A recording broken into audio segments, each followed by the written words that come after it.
हुआ संजय सिंह को सस्पेंड कर दिया गया, पूरी रात तो बैठे रहे वहाँ पे प्रोटेस्ट पे, आप लोग भी कल रात तक थे। आगे क्या कुछ रणनीति रहेगी इस मुद्दे को लेकर आम आदमी पार्टी की? भारत की संसदीय इतिहास में ये देखा गया है कि सस्पेंशन जो होता है किसी भी सदस्य को सत्र के लिए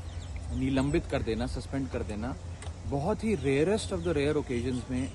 ये हथियार का इस्तेमाल चेयर द्वारा किया जाता है। और अक्सर ये हथियार का इस्तेमाल ऐसे केसेस में किया जाता है जब या तो किसी सदस्य ने चेयर की प्रति या किसी सदस्य के प्रति आक्रमण किया हो,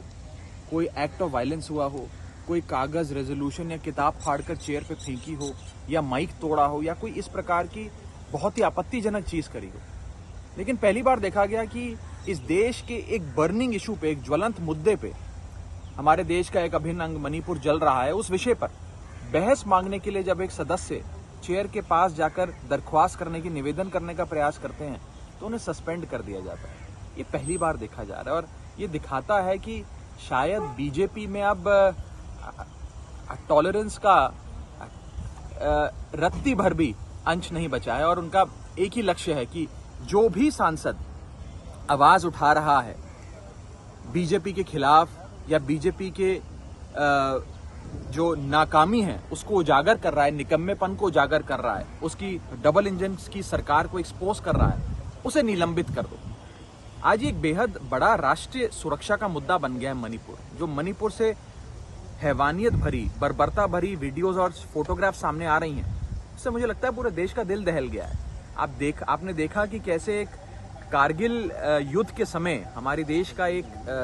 जवान, एक सूबेदार जिसने देश के लिए लड़ाई लड़ी, देश की प्रभुता अखंडता की रक्षा करी, आज उसकी धर्म पत्नी को निर्वस्त्र करके जिस प्रकार से परेड कराया गया और छेड़छाड़ करी गई, उनके साथ कुकर्म किया गया,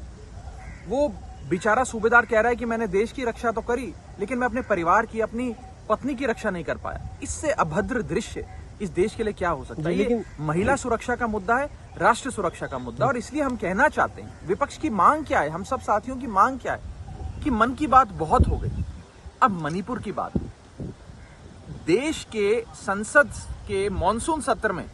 जो कि अभी सेशन चल रहा है, उस सेशन में अगर मणिपुर की चर्चा नहीं होगी तो कहां होगी? लेकिन गृह मंत्री कह रहे हैं कि हम तैयार हैं, उन्होंने कल बयान भी दिया कि हम दोनों सदनों में चर्चा के लिए तैयार है, विपक्ष ही बाधा उत्पन्न कर रहा है। विपक्ष तो लगातार नोटिस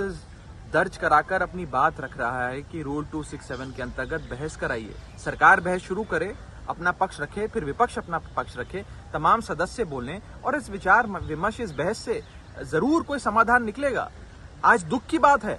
कि दुनिया के कई बड़े देशों की जो संसद है, यूएस की संसद कह लीजिए और अन्य देशों की संसद कह लीजिए, वो संसद मणिपुर के मुद्दे पर गंभीर है, वो चर्चा करना चाह रही है। दुनिया के कई संसद भवनों में इस पर चर्चा हो भी गई है, लेकिन ये हमारे भारत देश का ही संसद है जिसमें मणिपुर पे चर्चा नहीं हो रही। क्यों नहीं हो रही है ये मैं पूछना चाहता हूँ। एक महत्वपूर्ण विषय आपके सामने रखना चाहता हूँ। क्यों मैं कह रहा हूँ बार बार कि मणिपुर का विषय मात्र मणिपुर का विषय नहीं है, ये एक राष्ट्रीय सुरक्षा का विषय है। आज के अखबार ही हमें बताते हैं कि मणिपुर में जो आग लगी थी उसकी छींटें आज आसपास के राज्यों पर भी आने लगी हैं। आज सुबह की जानकारी है कि मिजोरम के अंदर भी एक पर्टिकुलर समुदाय के खिलाफ वायलेंस की घटनाएं सामने आ रही हैं और वहां से उन्हें हिदायतें दी जा रही हैं कि आप मिजोरम छोड़कर चले जाएं। तो कहने का मतलब यह है कि ये अब विषय सिर्फ मणिपुर का नहीं रहा,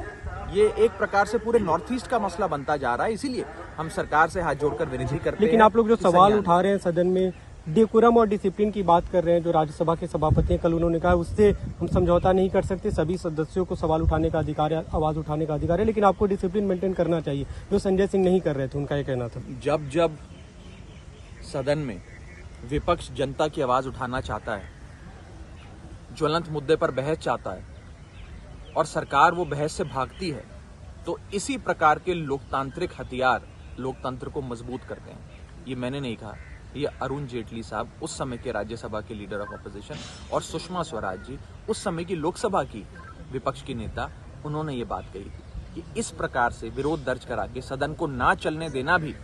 संसद को और देश के लोकतंत्र को मजबूत करता है और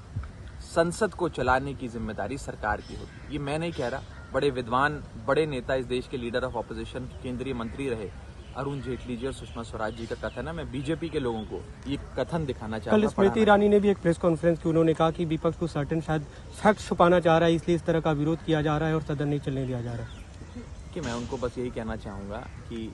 मणिपुर के अंदर केवल breakdown of law and order machinery ही नहीं हुआ है, केवल ब्रेकडाउन ऑफ कॉन्स्टिट्यूशनल मशीनरी ही नहीं हुआ है, मणिपुर के अंदर ब्रेकडाउन ऑफ ह्यूमैनिटी भी हो गया है। और मेरी हाथ जोड़कर विनती है केंद्र सरकार के तमाम मंत्रियों से, केंद्र सरकार से, कि भारत के संविधान का पालन करे, आर्टिकल 355 और 356 लागू करे और मणिपुर के गवर्नर के आह्वान पे, जो रोज चैनल पर आकर खुद कह रही हैं, अखबारों के माध्यम से कह रही हैं, इंटरव्यू देकर कह रही हैं कि मणिपुर जल रहा है, मणिपुर को बचा लो, तुरंत प्रभाव से एन बीरेन सिंह की भाजपा राज्य की मणिपुर सरकार को बर्खास्त कर राष्ट्रपति शासन मणिपुर में लगना चाहिए, प्रेसिडेंट्स रूल लगना चाहिए, आर्टिकल 356 का आज पालन आप लोग इस मुद्दे पे पूरे